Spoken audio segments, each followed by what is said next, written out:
comprendamos que los niños no tienen opciones, no tienen cómo arrancar, cómo huir. Hoy día entre los adultos, si algo nos incomoda en este mismo contexto, tenemos la libertad de irnos. Los niños no pueden huir a ningún lado. Ahora, ¿qué pasa? Que en la oferta pública no hay una inversión en salud mental, o sea, ni siquiera en salud de urgencia. La semana pasada una de mis hermanas tenía una urgencia, fue al hospital de Maipú y la hora de espera eran 29 horas. Sí. 29 horas. En De urgencia, urgencia. 29 horas de espera. Porque finalmente cuando yo le pego a mis hijos es para yo hacer la catarsis, es para yo sacarme la rabia. Porque tiene un fin educativo o puedo educarlos de otra manera y que a ellos le hagan sentido. Yo te quiero comentar algo. Cuéntame. La vida en la zona rural no se condice para nada con lo que nosotros estamos acostumbrados. Si acá, donde supuestamente los niños están más protegidos porque la forma de vivir de la ciudad es diferente, existen estos niveles, Sí, en las zonas rurales creo que llegan al 100%. exacto. Se violan a los niños, familiares, se subyuga a la mujer de una manera impresionante, hay un gran consumo de alcohol. ¿Qué mundo, man? Así es. Me encanta que lo pongas en la palestra y también este comentario de las zonas rurales, porque es así. Hay mucho más violencia solapada en las zonas rurales y con menos vigilancia, porque son zonas más aisladas, ¿verdad? En que los cuidadores tienen disposición libre frente a los niños. Y es muy triste comprender que la violencia intrafamiliar está afectando tanto a los niños. E incluso algunos papás y mamás dicen, sí, pero a ellos nunca los tocamos. Pero ellos fueron víctimas y fueron expuestos a peleas entre los adultos. Y comprendamos que los niños no tienen opciones, no tienen cómo arrancar, cómo huir. Hoy día entre los adultos, si algo nos incomoda en este mismo contexto, tenemos la libertad de irnos. Los niños no pueden huir a ningún lado y eso los deja en la impotencia, en muchas veces tratar como niños de justificar la violencia de los adultos, atribuyéndose significados negativos a sí mismos, como me lo merezco, realmente este tipo de trato me lo merezco de parte de mis padres. Entonces, qué importante es revisar nuestras creencias como familia. Si es que realmente nosotros para adentro legitimamos el castigo físico, psicológico, económico, la negligencia como una manera de educar. Porque fíjate, Mauricio, que estamos, las personas que somos adultas, ¿verdad? Estamos entre dos generaciones muy distintas. Hace 20 años atrás no se conocía mucho de la crianza respetuosa, ¿verdad? Hace 20 años atrás estaba hasta cierto modo legitimado hacer malas prácticas en relación a la crianza. Hoy día nos hemos dado cuenta, porque la ciencia avanza y nos damos cuenta cómo afecta la violencia a las estructuras cerebrales de nuestro niño, ¿verdad? Cómo después logramos adultos, gracias a esa violencia que vivieron, adultos muy impulsivos. Y resulta que hoy día los padres también nos vemos en esa disyuntiva. O repito la historia de cómo yo fui criada, o me doy cuenta y hago un cambio, hago el esfuerzo de hacer un cambio. Porque muchos padres hoy día van a sentir la tentación de que si la guagua llora, no sé qué hacer, porque cuando yo era pequeña me pegaban si yo lloraba. Si se le cae un vaso a mi hija, no sé qué hacer en ese momento, porque probablemente antes lo más lógico era decirle, esto te pasa por tonta, esto ¿para qué te pasó? Pero hago ese esfuerzo de poder cambiar la historia transgeneracional. ¿Cómo se produce el proceso de pasar de adolescente a adulto con tantas heridas? Sí. ¿Cuánto daño genera para adelante? ¿Cuánto daño le va a generar a sus relaciones de pareja? ¿Cuánto daño le va a generar a sus propios hijos esa persona? Sí, me encanta lo que planteas, porque efectivamente el trauma tiende a ser transgeneracional. El trauma tiende a ser transgeneracional porque llega un momento en que aprendo de que la violencia es un medio de solución de nada, porque solamente causa problemas, pero yo lo aprendo como una estrategia de afrontamiento. Por otro lado, cuando el niño está expuesto a violencia reiteradamente o a negligencia, a maltrato, a abuso, a conducta deshonesta, eso configura trauma complejo.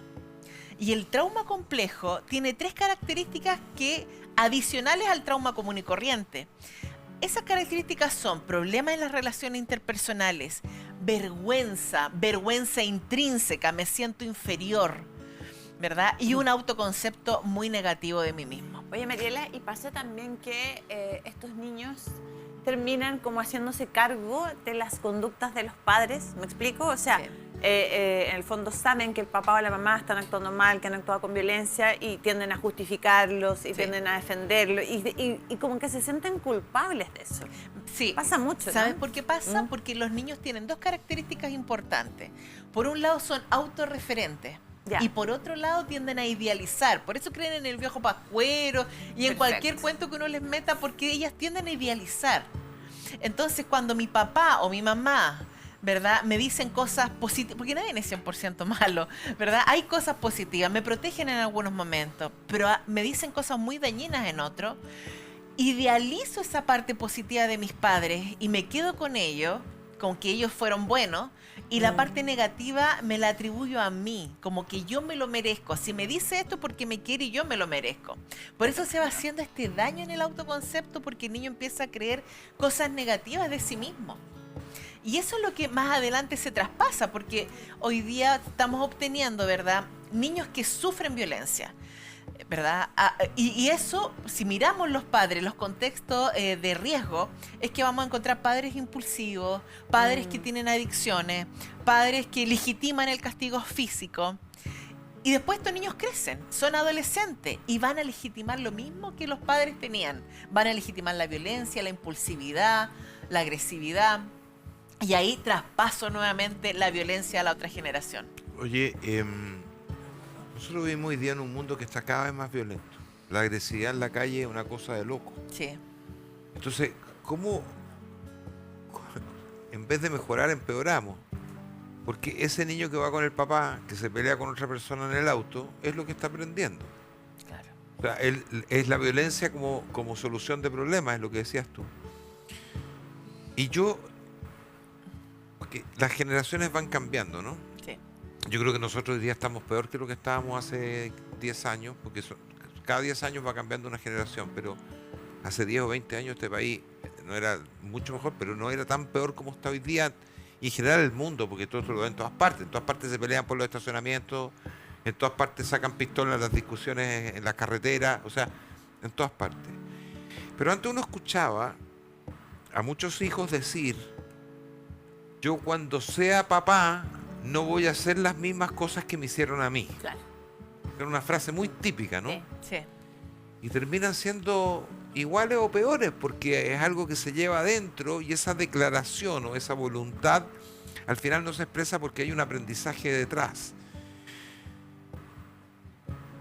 ¿Existe algún programa de asistencia para que aquellos niños que han sido vulnerados tengan la ayuda necesaria para poder enfrentar el próximo paso de vida? Mira, la oferta estatal ha hecho algunos programas, ¿verdad? Está el programa Lazos, por ejemplo, en que hacen un acompañamiento, fortalecen habilidades parentales, hay una terapia multisistemática, pero mi duda es la siguiente: ¿cuán efectivos realmente son? ¿Sí? ¿Cuántos casos de éxito han logrado? Creo que es insuficiente la oferta. Creo que es insuficiente. Pero Mariela, una pregunta, porque tiene relación con esto. Yo tengo entendido, según lo que he leído del tema, es que a pesar de esta infancia traumática y todo, esto puede revertirse. Y esto precisamente a través de terapias con profesionales como tú, de distintas modalidades de terapia. O sea, primero confirmar eso, si esto tiene una reversa. En otras palabras, tener un poquito de esperanza, decir: oye, tu infancia no te define toda tu vida. ¿Me explico? Sí. Eso es lo primero. Y luego, ¿por qué la oferta es insuficiente? Sí, porque hay poca inversión. Ya. Y efectivamente, todas las heridas de la infancia sí se pueden sanar. Ya, es que eso Y es eso es buen una punto. excelente noticia. Sí. Sí se pueden sanar. Como especialista en trauma, puedo decir que hay terapias de última generación que sanan el trauma y sanan lo que pienso de mí mismo, ¿verdad? Como la terapia MDR, muy efectiva, con mucha evidencia al respecto.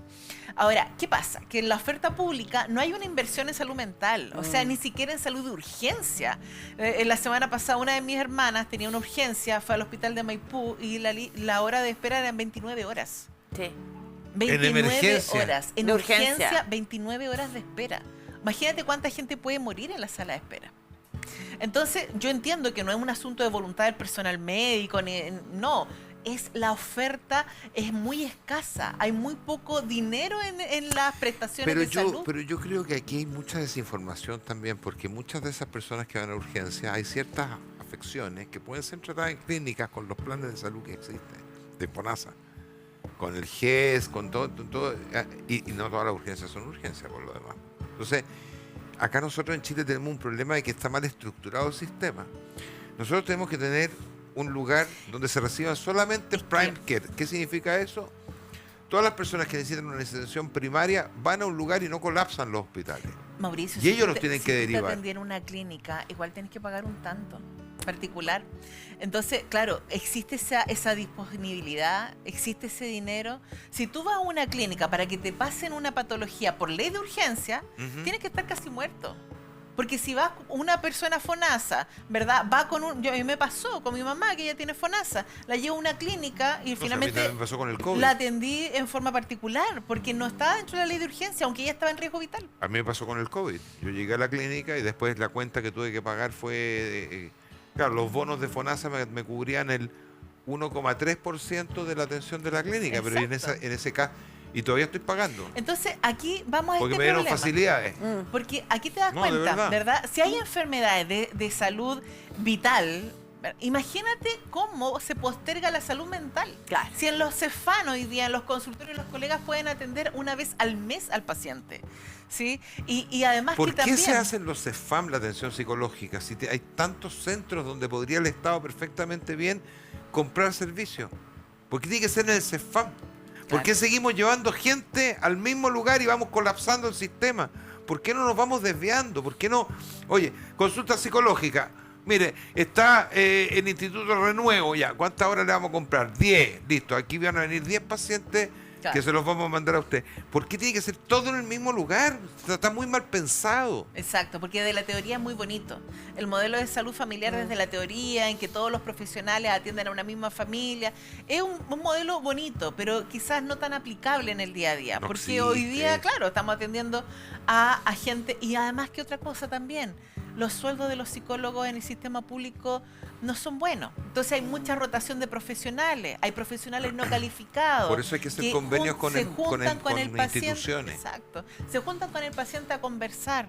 Y eso no es suficiente. Cuando tenemos trauma, no es suficiente solo Eso te quería conversar. preguntar, Mariela, porque tú señalas que normalmente tienen 1 hora al mes. Cuando estamos tratando un trauma, tú, en el caso tuyo como profesional, ¿cuánto es el promedio de recomendación de la frecuencia de las sesiones? En vez de una, ¿serán 3, serán 2, serán 4? Para entender cuál es la brecha en la que estamos. Es decir, necesitamos una sesión semanal. Para tener un avance sustentable, es una sesión a la semana.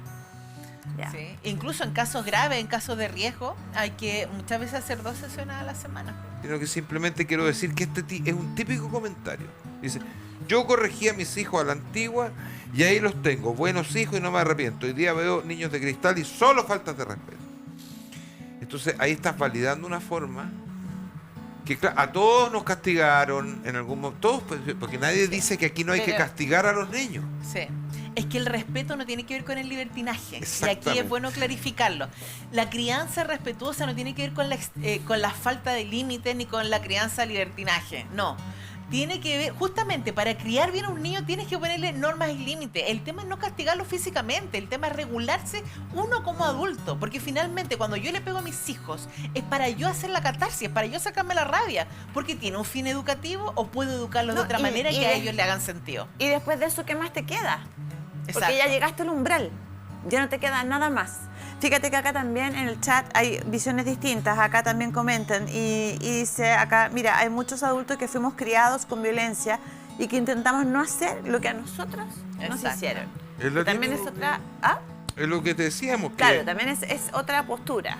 Sí. O sea, es no querer repetir esto, entendiendo que han habido avances, que la forma de criar es distinta. Además que sabes que cuando nosotros criamos de una manera respetuosa y ayudamos a los hijos a pensar, ¿sí?, a ocupar el lóbulo frontal, ellos van a tener mucha más regulación en la vida adulta, incluso para manejar las mismas emociones que están viviendo en su infancia. Fíjate que el niño, cuando es chico, El 20% depende de él en su autorregulación emocional, solo un 20%.